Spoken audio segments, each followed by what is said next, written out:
everyone, and welcome guys to episode 9 of my F1 1990s career mode, guys. And today we are here for one of my favourite tracks on the Formula 1 calendar, guys. We are here for the Belgian Grand Prix, one of the most grueling circuits on the calendar, and I'm interested to see how these 1990s cars cope with this very tough affair, guys. But having a look at the standings, Hill still leads the way, 30 points ahead of Nigel Mansell. I'm up in P3, a 24-point lead now over Eddie Irvine behind me, guys. But it's a wet Belgian Grand Prix anyway, which is it makes it a little bit more difficult, but it also obviously opens up a little bit more spice to the race. Just having a little tinker around with my setup. Going to try and get a fair bit of straight line speed out of the car. You know, the gear ratios on this game are ever so slightly broken, I won't lie.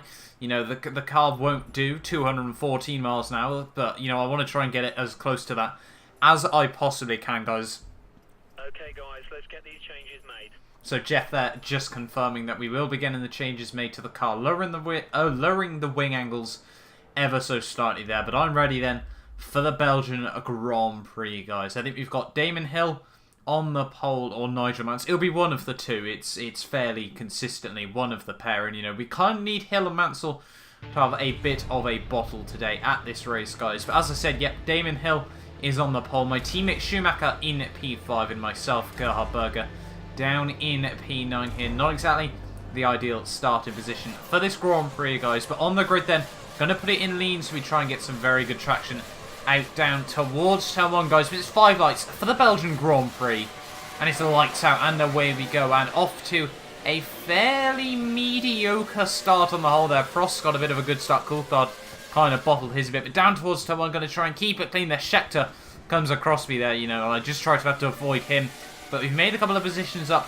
off the start there. We've got Irvine and Scheckter, the two teammates, going side by side just ahead of me here, and they're going to try and go side by side up Eau Rouge here. I'm just going to try and get my own run. We go for a switchback on Scheckter there, up Eau Rouge. Not really too sure how that happened. Irvine all over the place there. Unfortunately, I run into the back of him there, but somehow come out completely unscathed there. But just look at the Ferrari straight line speed up towards the next couple of corners, guys, and into the braking zone late as we possibly dare to try and get past the pair of them there.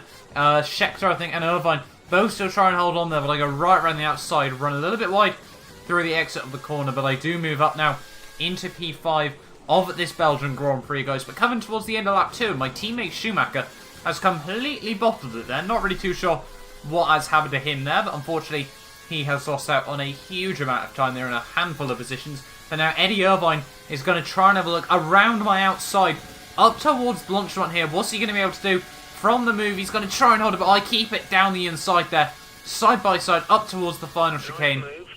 And we do still hold on to P4 for now in the Belgian Grand Prix there. And we got Villeneuve, Hill and Mansell just up the road, you know, 3 of the quickest drivers. So hopefully I can still try and close in the gap. But now skipping on towards the end of lap 5 here. And Irvine is still piling on the pressure right behind me here, guys. And he's once again going to try and go for exactly the same move he tried to just a couple of laps back. But unfortunately this time he doesn't get as good a run. Has to back out of it ever so slightly, guys. But this really is where the race got a little bit more interesting, because just see on the minimap, the top 2 of Hill and Mansell have actually now just pitted for a new set of the intermediate tyres, guys. But the rain is actually slowly but surely getting a lot lighter. Jeff was telling me on the radio that the rain could be stopping in around, you know, sort of 5 minutes time at the earliest. So, you know, my whole strategy at this point now, you know, the tyre wear was still fairly decent. I'm going to try and stretch my tyres, you know.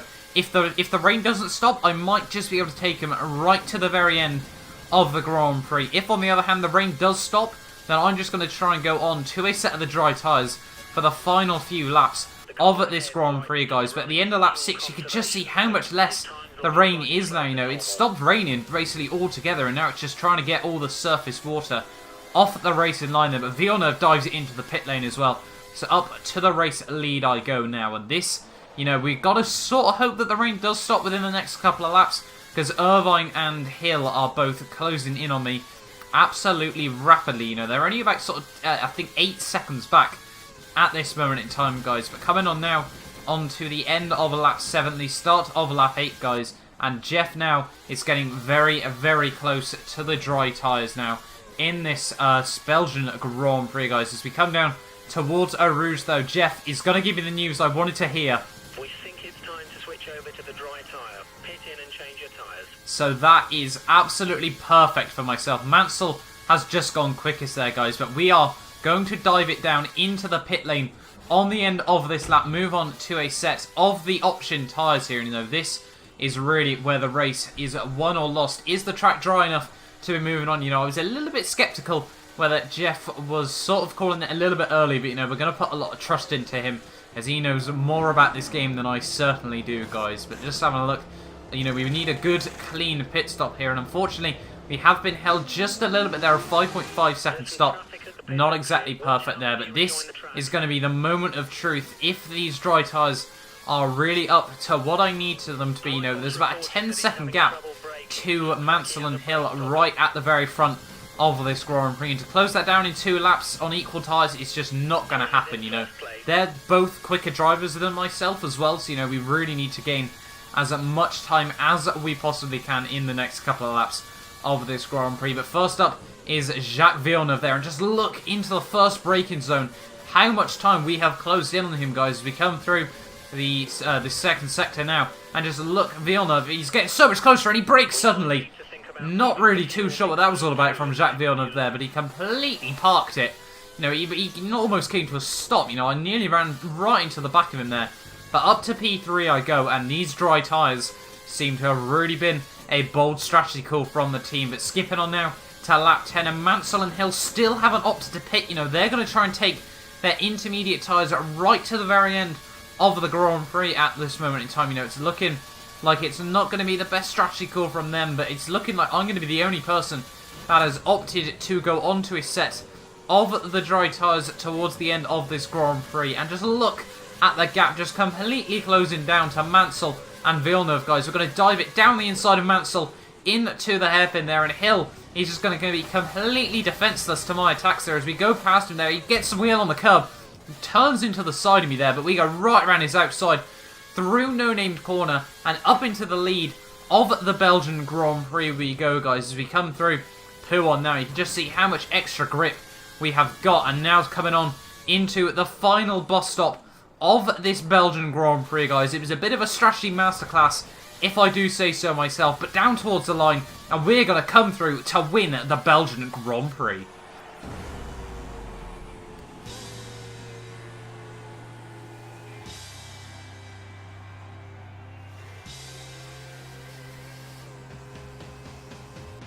But there we are then, guys, at the end to the Belgian Grand Prix. And what, you know, a very, very interesting race, to say the least, right at the very end. You can just see Hill and Mansell's tyres on the final lap of that race just completely went.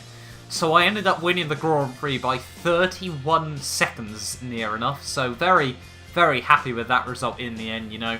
Jeff, all the way through, you know, was just giving me weather updates.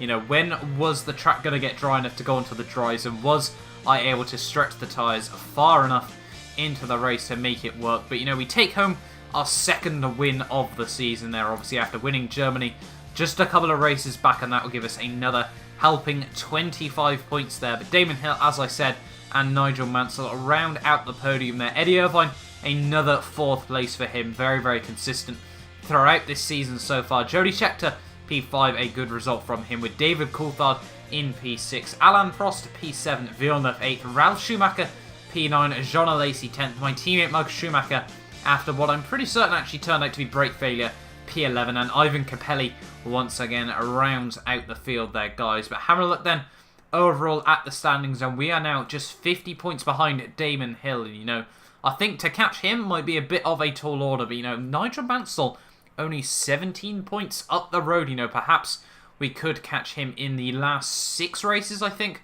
of this F1 1990's career mode, guys. But more importantly, we've got over a race wins advantage now over Eddie Irvine just behind me there. He's not even managed to crack the 100-point barrier so far this season, guys. But, you know, it's going to be a titanic battle, you know, to hopefully try and catch Nigel Mansell. And, you know, maybe with a bit of luck, we could try and get very, very close to Damon Hill in the last couple of rounds of this F1 1990's career mode, guys. But just having a quick flick over then at the Constructors' standings at the end of the race. And if I'm not mistaken, the Williams FW14B team still are leading the way.